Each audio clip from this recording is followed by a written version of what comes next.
Welcome to Leading from the Heart, a specialty care series where we spotlight people behind the care.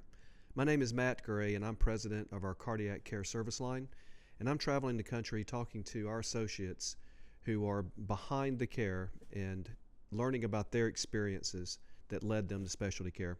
Today I'm excited to be joined by Keisha Richards. We're here in Philadelphia, a little bit cool, but very excited to hear about what brought Keisha to specialty care. Keisha, thanks for joining today. How are you? I'm good. Thank you, Matt. Awesome. Love that. Yeah, thanks. It's too cold. It is a little cold. Yes, it is. We're all ready for summer. So, We are. Can it be tomorrow? maybe not tomorrow. Okay. All right.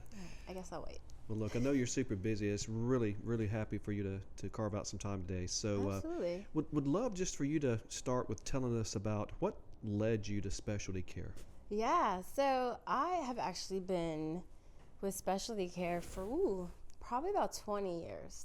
I had a break only because when I transitioned from perfusion school to a perfusionist and the hospitals changed, so there was like a break in me being in specialty care. But I actually started as a cell saver tech in specialty care, and I used to go on procurement, so that was kind of the way that they gave us like some side income, which I was all about. It was great. But I got to do cell savers and things like that. So that was like the start of my entrance into specialty care.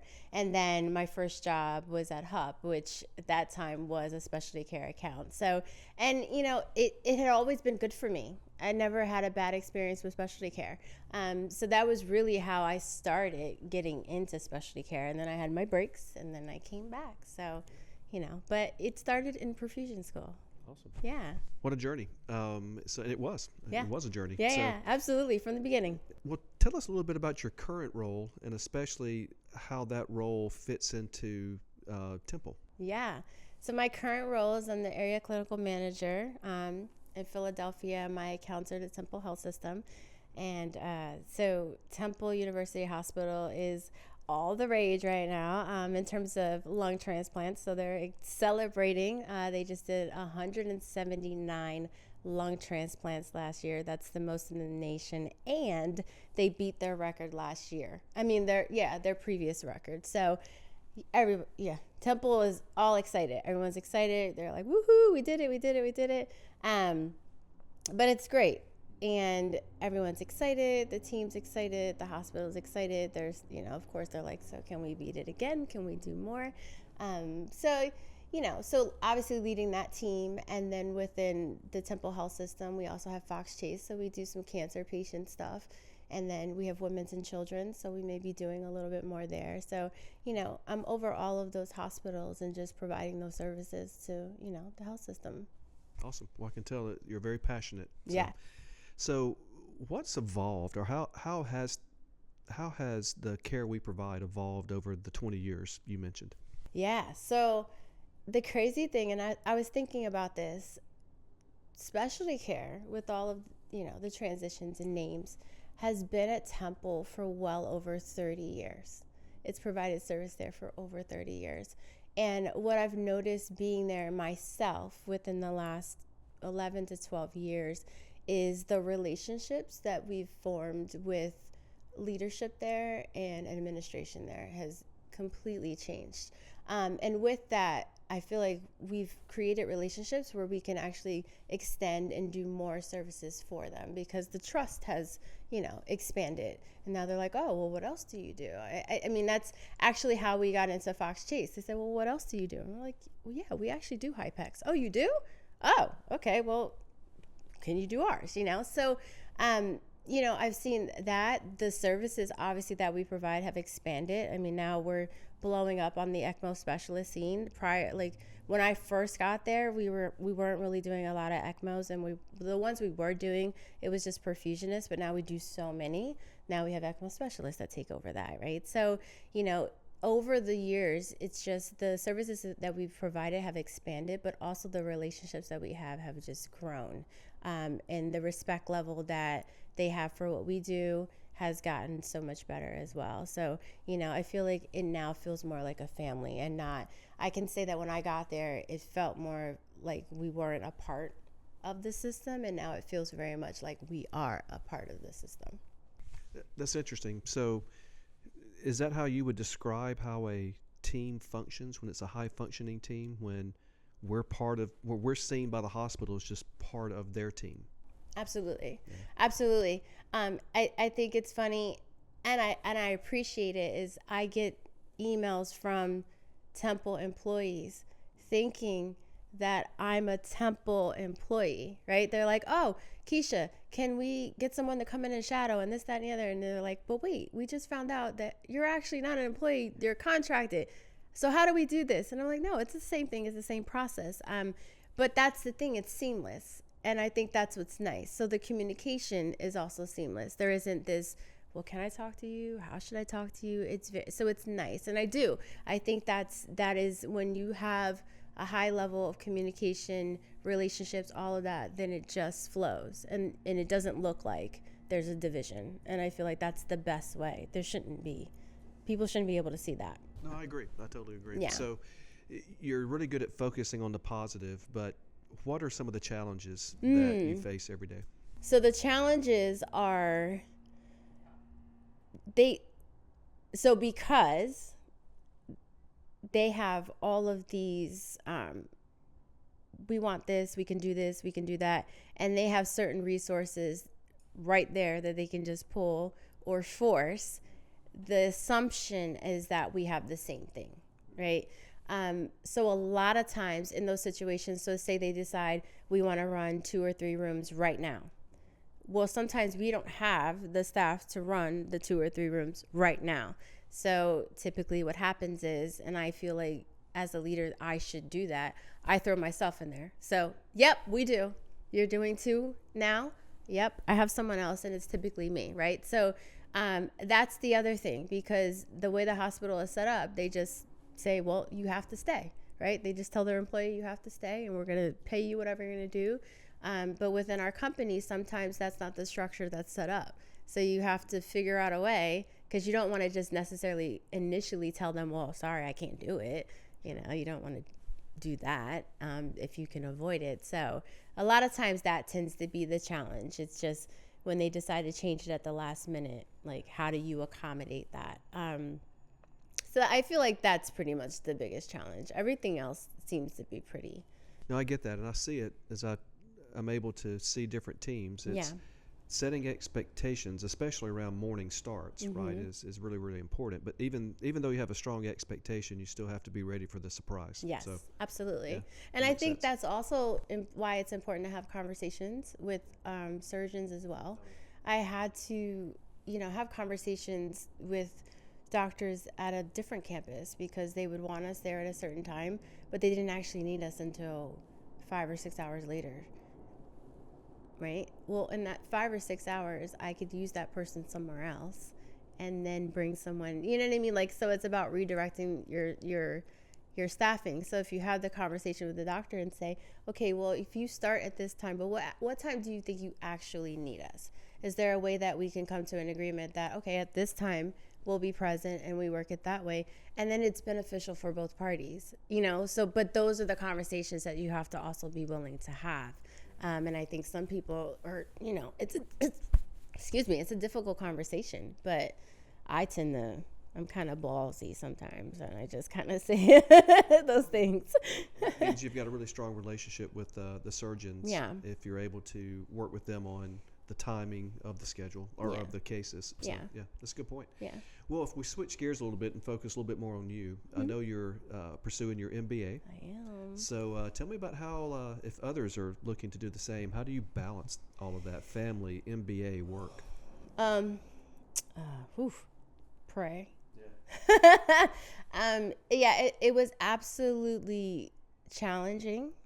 I found that I was very strategic in looking for an executive MBA because the flow of it is very different. If I went for a regular MBA, there's no way. If I have to be in class every weekend and I have to do during the week, there's no way that would have been able to work. So the executive path was definitely important for me. But also the experiences that I would learn from other executives, right? We're having conversations and they're like, oh yeah, we deal with this. You can, work it that way. I'm like, oh, this is cool. But also, my team is amazing, right? And then having people in place that can support you when you need to go somewhere else and do something else, right? So I had an amazing chief. So when I had to step away, she had it. I didn't have to worry about it, grooming people on your team, because I feel like a big part of leadership is that you have to train your replacements. I mean, you're going to get sick one day, or you might get promoted, or like, so the business can't stop. Somebody has to be able to like step in. And I've been fortunate to have people that have been interested in that or are already like in that. So they were very supportive. So that helps. And then in terms of my family, my kids are really cute. They're older. So we would kind of go back and forth and say, well, mommy has homework. Well, I have homework too. Let's do our homework together, right? So I kind of did that thing. And my husband's really busy as well. So he's like, oh, you're busy, I'm busy. It's fine. So, it was nice that everything kind of fell in place at the right time. But definitely challenging. But I think I picked the right timing, because I had supports at work at the time, and I said, okay, this is the time that if I'm going to do it, I can do it. In terms of at home, it was the same thing. So I think timing is also important. You got to know when you can, and probably you need to wait. So thanks for sharing that. It sounds rewarding and tiring all at the same time. So, Oh yeah. So if someone out there is wondering what they want to do, and perfusion pops up, what would you say to that person that is questioning whether or not they want to go on the perfusion track? I would say do it.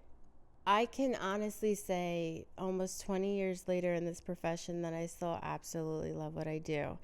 But I'm a person that likes to see both sides of the profession, which is actually part of the reason why I said I want to see the business side, right? Because I did the clinical. I'm still doing it. I'll always do some sort of the clinical. But it's like, all right, I've done the clinical. I feel like I'm at a good part. Like, I understand it, all those things. But what's the business side of perfusion look like? Like, what does that look like? So that was really part of the push of me getting my master's and trying to and then with my promotion and starting to kind of get moved into like, this is the business side of it.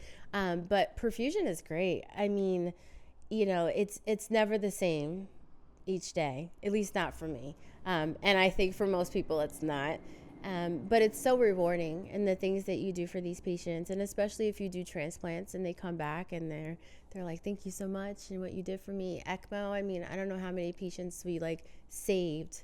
They were found down cold, and then we brought them back to life, right? Warmed them up, and now they're coming back and they're talking to us. And I mean, that's rewarding, and I love it. I mean, my daughter at this point is like, Mom, I want to be a perfusionist. I said, are you serious? She said, yeah. I said, woo, okay. But I would say do it. It's not going anywhere. It's funny because when I got into it, they said, oh, I don't know. They're doing, what are they doing now? They were doing stents. They were like, oh, they're doing stents. They're not going to be doing bypass surgery anymore. Give it 5 years, the profession is going to be dead, and it's not.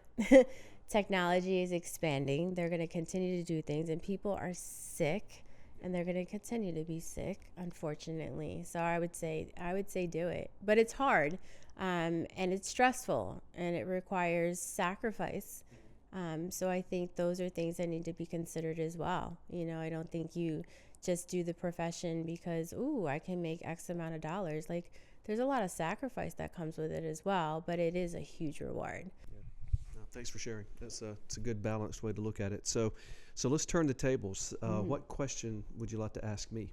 Ooh, what would I like to ask you?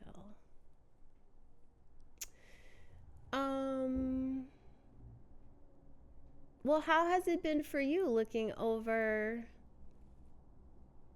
like perfusion in our area? Like, how has it been for you? Well, so I've been with SpecialtyCare 5.5 years, not nearly as long as you've been with SpecialtyCare. However, I've been in healthcare for the same amount of time, and so I've seen different segments of healthcare, from the pharmacy side to the inpatient care, emergency medicine, and post-acute care. So coming into perfusion, I thought, well, hospital-based, it'll be similar to what I've done, and I found it to be very different, and it's much more specialized. Few people know what perfusion is. They're not sure of perfusion, infusion, obviously very different. So right off the bat, I'm very impressed by, I mean, you and your colleagues, we save lives every day. We don't, I mean, look, it's important to treat people, but you're saving lives every day. So I've appreciated the stress and the pressure that comes with that, the long hours, the unanticipated care, especially with ECMO. You just can't schedule that. So I would say I have a big appreciation for how specialized this field is, even though I've been in healthcare for my entire career. So yeah, it's been very different. So. Have you seen things that from the business component that we could possibly do better? Well, from the business side, the challenge is inflation. Since first we provided life-saving care during COVID, so we had a very different experience during COVID in our segment of healthcare than many others. Meaning we were busy, we had a lot of growth, we provided life-saving care mainly through ECMO that really picked up. So, but since then, everyone in the country has experienced inflation on the personal side, on the business side. So from a business perspective, it's even more challenging for us to continue to provide the same level of quality care that we provide to our patients, but to do so at a cost that's sustainable for the hospitals. And we're part of that. So that's the biggest, you could say that's the story for the last 30 years, but it's even more so in the last 5 years. Yeah. So. And I'm sure with all of these changes in the government Yeah. Regulations and all that always been tough, but that's certainly a different aspect that you have to deal with. But like I said, it's all worth it when you see people's lives being impacted. So it's great. Well, look, I know you're super busy. Thanks for carving out a few minutes and talking to me today. Yeah. So, and for those listening, thank you for your time, and look forward to the next Leading from the Heart series. Thank you.